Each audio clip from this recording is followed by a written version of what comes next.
iyadoo xaamila bay keligeed guriga wax kasta u samaynaysaa. waad imaan haddana weji fiican ma ka helayso.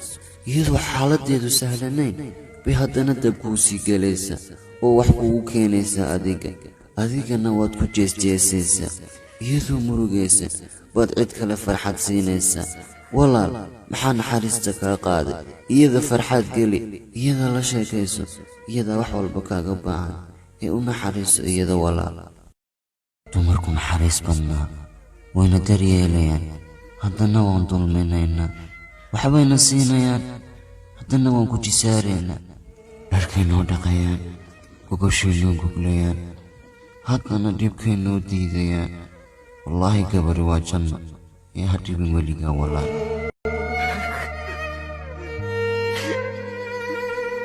walaal, marnaba ha u ooyin qof qalbigaaga dhaawacay.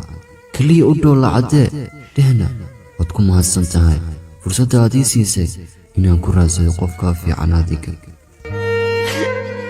caban badana markaad walaalaha ku dhex jirto oo haddana bilaa hooyo taha.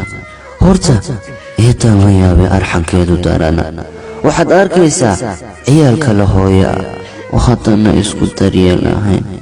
aabbo walba wuxuu jecel yahay inuu raaxaysto oo xaasas badan yeesho, laakiin kama fikiro dhibaatooyinka soo gaari doona ciyaalkiisa. wallaahi, qof noo buuxin kara ma jiro booska iyo hooyaday noo buuxinayso. ilaahay nagama qaado hooyooyinkeen. wiil walba ma jecla in walaashi wax lagu sameeyo ama la dulmiyo, laakiin isagu waxba uma arko inuu gabar kale wax ku sameeyo. walaal, si aadan u jeclayn in walaasha wax loogu sameeyo, ha waxyeelayn gabar kale. kaale, ma waxaad ugu qaylin wax yar ay kuu samayn weyday? war ma og tahay in adi dartaas wax walba u soo kacdo oo cunto kuugu samayso?